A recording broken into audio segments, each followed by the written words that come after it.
मान्यवर, मैं भाजपाइयों के लिए, भाजपाई मित्रों के लिए एक गाना गाना चाहता हूं कि देखो ऐ दीवानों ऐसा काम ना करो, राम का नाम बदनाम ना करो, राम का नाम बदनाम ना करो। इस जी राम जी योजना के नाम पे पूरे देश में आप लोगों का जो भ्रष्टाचार है, हम नहीं चाहते कि वो हमारे आराध्य भगवान श्री राम के साथ जुड़े।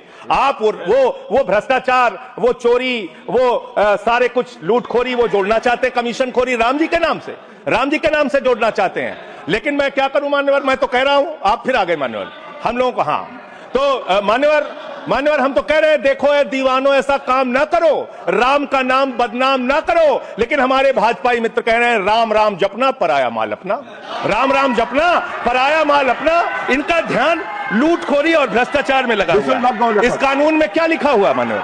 इस कानून में लिखा हुआ है, इस कानून में लिखा हुआ है मान्यवर, इसमें लिखा हुआ है कि 40% हिस्सा राज्य सरकारें देंगी, 60% हिस्सा केंद्र सरकार देगी।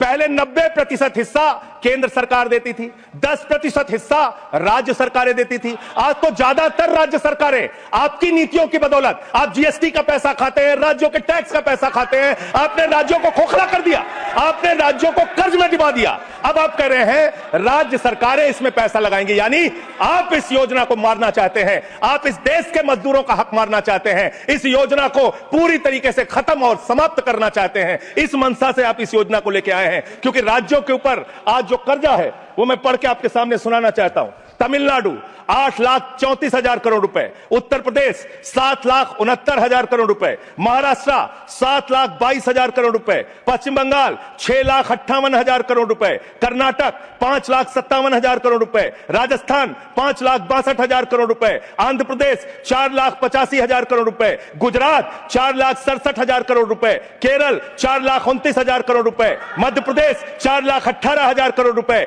तेलंगाना 3,89,000 करोड़ रुपए, बिहार 3,19,000 करोड़ रुपए।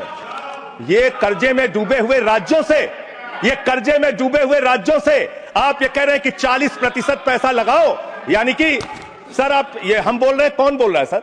ये क्या हो रहा है? मैं आपसे पूछना चाहता हूं, राज्य जो कर्जे में डूबे हुए हैं, जो आप बोल रहे हैं वही रिकॉर्ड में जा रहा है।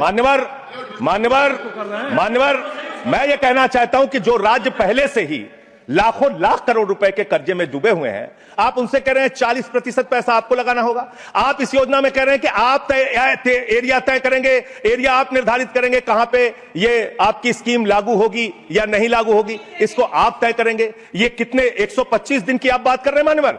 आंकड़ा उठाकर देख लीजिए, मंत्री जी यहां पर मौजूद हैं। 100 दिन के रोजगार की गारंटी है मनरेगा योजना में, लेकिन औसतन